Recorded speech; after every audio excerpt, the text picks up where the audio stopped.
Hello, അപ്പോൾ ഇന്നൊന്ന് അമ്പലത്തിലേക്ക് പോയാലോ? എല്ലാവരും വായോ. നമ്മൾ തിരുവൈരാണിക്കുളം അമ്പലത്തിലേക്കാണ് പോകുന്നത്. ഇവിടെ വർഷത്തിൽ 12 ദിവസം മാത്രമാണ് പാർവതിയുടെ നട തുറക്കുന്നുണ്ടാവുക. അപ്പോൾ ശിവനും പാർവതി ദേവിയാണ് ഇവിടുത്തെ മെയിനായിട്ടുള്ള പ്രതിഷ്ഠ വരുന്നത്.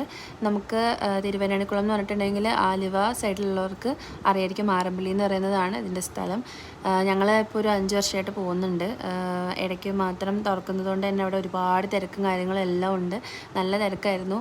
പക്ഷേ നമുക്കൊരു ഭയങ്കര ബ്ലെസ്ഡ് ആയിട്ടുള്ളൊരു ഫീലായിരിക്കും കിട്ടുന്നുണ്ടാവുക. അച്ഛൻ നിറയ്ക്കുന്നത് എള്ളിൻ്റെ പറയാണ്. അച്ഛനും ശ്രീയേട്ടനും ജിതിനും ഒക്കെ അത് തന്നെയാണ് നിറച്ചിട്ടുണ്ടായിരുന്നത്. ഇത് നല്ലതാണെന്ന് പറയുന്നുണ്ട്. പിന്നെ അതുപോലെ മഞ്ഞൾ പറയാണ് നമ്മൾ പാർവതി ദേവിക്ക് ഉണ്ടായിരുന്നത്. അതും നമ്മൾ നിറച്ചിട്ടുണ്ടായിരുന്നു. പിന്നെ കുറച്ച് പരിചയക്കാരെയൊക്കെ കണ്ടു. ശ്രീയേട്ടൻ്റെ അമ്മ വീട് ഇവിടെയാണ്.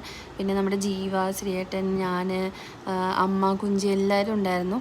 നമ്മളെല്ലാവരും കൂടെയാണ് പോയത്. നമ്മളിങ്ങനെ ഒരുമിച്ച് പോകുന്നത് ആദ്യമായിട്ടാണ്. പിന്നെ ഇത് നമുക്ക് ദോഷങ്ങൾ അങ്ങനെയൊക്കെ ഉണ്ടെങ്കിൽ അവരവിടെ പാട്ട് പാടും. നാഗത്താന്മാർക്ക് വേണ്ടി അങ്ങനെയൊക്കെയാണ് പാടുന്നത്.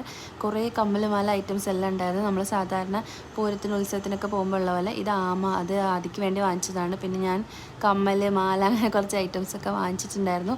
അപ്പോൾ നിങ്ങളൊക്കെ പോകുമ്പോൾ ഇതുപോലെ വാങ്ങിക്കാറുണ്ടല്ലോ അല്ലേ? ഇത് നല്ല സംഭവങ്ങളൊക്കെ തന്നെയാണ്. അപ്പോൾ എന്തായാലും ഒരു അടിച്ചു പൊളിച്ചൊരു ദിവസമായിരുന്നു കേട്ടോ. Okay, bye.